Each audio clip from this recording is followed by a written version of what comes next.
We'll pan over to the right. There's a pot stand with a cup. And what's that inside the cup there? It's a stone. Oh, just fallen perfectly into the Yes. into the cup. Wow. Another oddity. A brick wall that looks like it could have been built yesterday.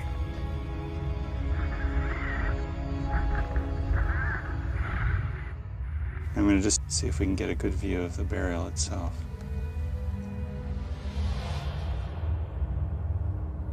At last, Jeff lays eyes on the bones of a king, or at least a nobleman, laid to rest in this tomb.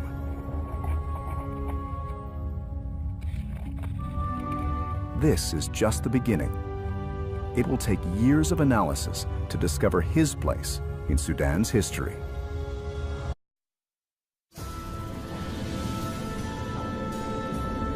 Ancient Egypt. Land of great pyramids. Stunning artwork. Commanding pharaohs. And powerful empires. Egypt, above all ancient civilizations, has captured our fancy with its spectacular iconography and cultural charisma. But even as the ancient Egyptians proclaimed their power to the world, they buried a shocking secret about their reign. They erased from history the story of a subordinate kingdom from the south that rose up, overthrew their masters, and ruled as pharaohs of Egypt themselves.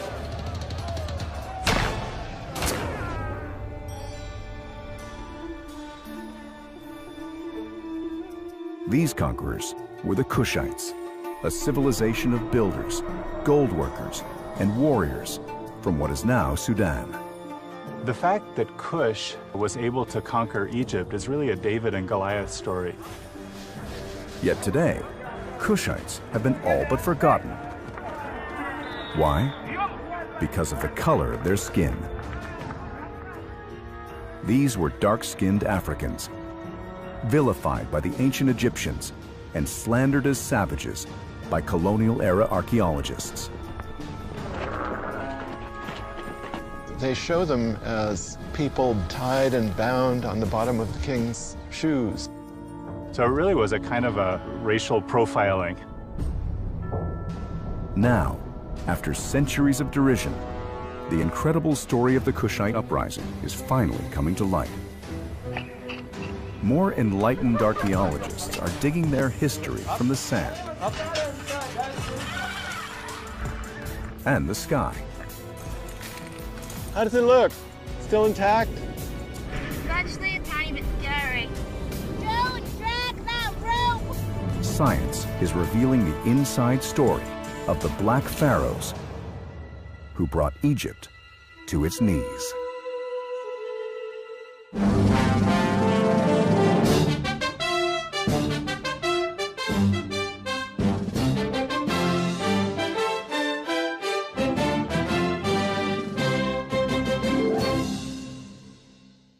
This program was made possible in part by contributions to your PBS station from viewers like you.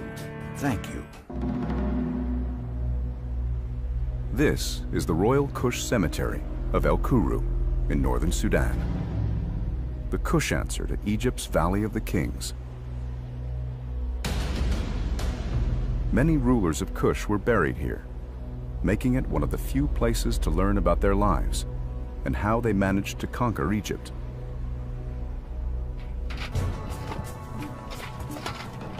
That's what attracted archaeologist Jeff Emberlin. At a pyramid called Ku-1, Jeff's team is moving 50 tons of earth to expose a royal tomb beneath.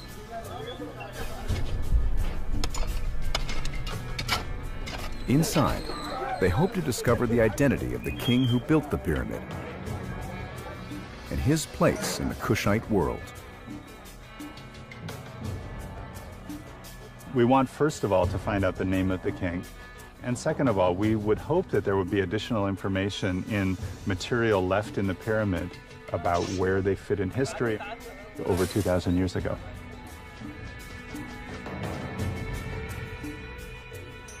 The Kushites left few written records, and most of their tombs and temples have been destroyed.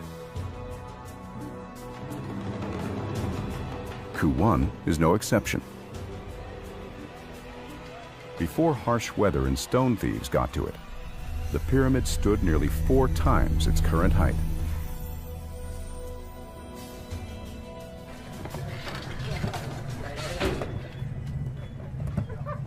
This worn-down giant comes with a checkered past.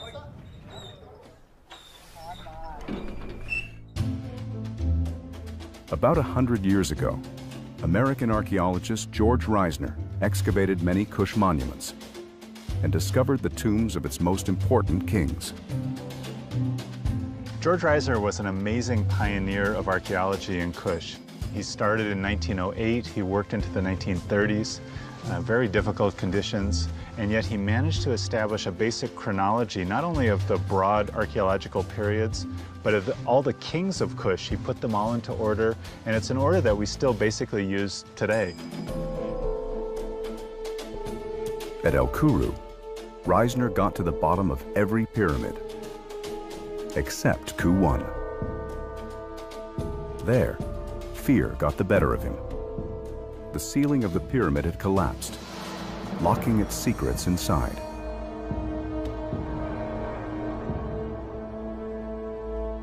Having just lost 5 men in a cave-in nearby, Reisner went home.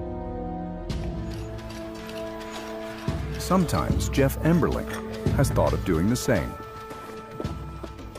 When you read Reisner's notes from his excavations at El Kuru, at the end of the season, he took about 2 weeks off. And he has a little note that the doctor told him he had to stop worrying so much. And I can kind of appreciate this now, even just excavating one of the pyramids, because there's inherent risk. There's no such thing as no risk. Of course, without risk, there's no reward. And as Reisner discovered at other royal burial sites, the payoff can be staggering.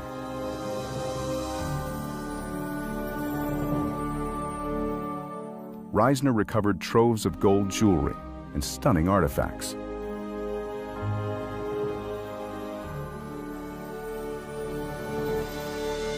Intricate masterpieces buried with the Kushite kings to enrich them in the afterlife. As an archaeologist, your dreams are often quite vivid about what you can find in a place. And so obviously these kings' burials were once extremely rich with gold and silver objects and finely crafted, beautiful expressions of their religious sentiments as well as their status and prestige. So we could imagine finding all of those things.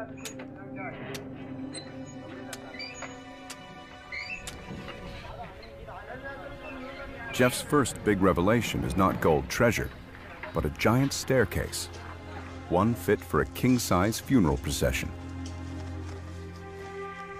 But it's a smaller feature that grabs his attention. You can see that this staircase is really monumental. They've dug down through the solid rock to a depth of over 25 feet. And you can see just at the bottom there, the original doorway, and above it, an irregular hole that's almost the same height. That irregular hole was dug by looters. Jeff believes it was an inside job. Most people would not know that if you dug through the rock, that there would be an open chamber that high up. It's over 15 feet off the original ground surface.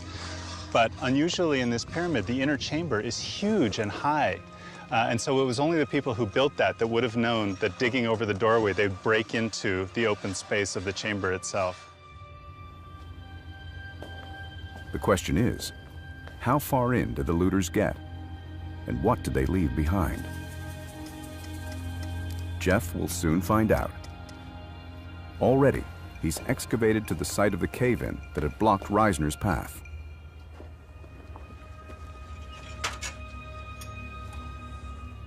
We're in the second room of the pyramid, but actually we're not in the room because its ceiling has entirely collapsed. And so we're standing in the hole covering whatever was below.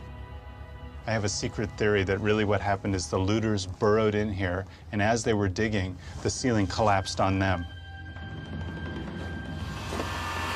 Jeff's taking precautions to ensure he and his team don't become the tomb's next victims.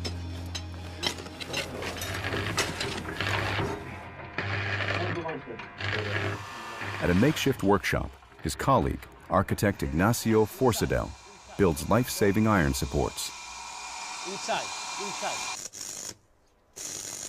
In the second chamber, which is the deepest one, there's some problems in the ceiling. The rocks are falling down from there, and there have been several collapses during history. There was one small collapse like 2 weeks ago.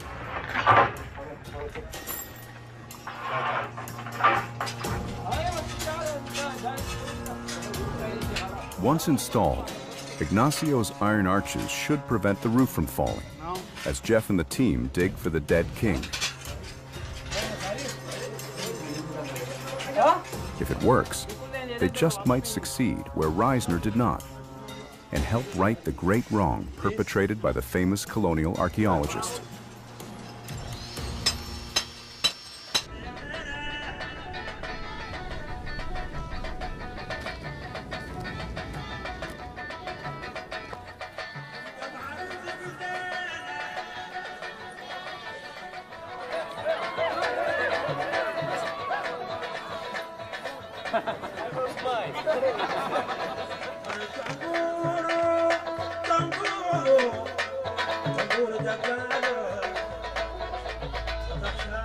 Throughout his time in Sudan, George Reisner excavated amid the rich local culture of his African hosts.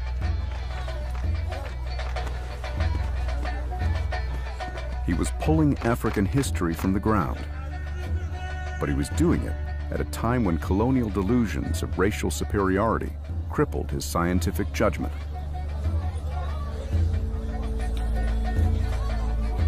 Even as he was awed by the pyramids he excavated, he refused to believe they could have been built by the ancestors of the black Africans he saw all around him.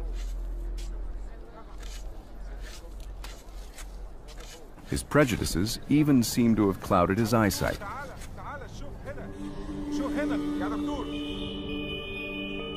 In 1916, when he discovered beautiful black granite statues of the great Kushite kings, he argued they were not real likenesses.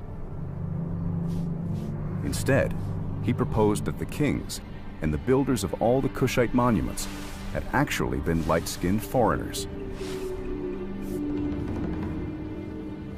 I think it just challenges so fundamentally some of his personal views about what people in the Sudan were capable of, that he finds it really difficult to suddenly read the evidence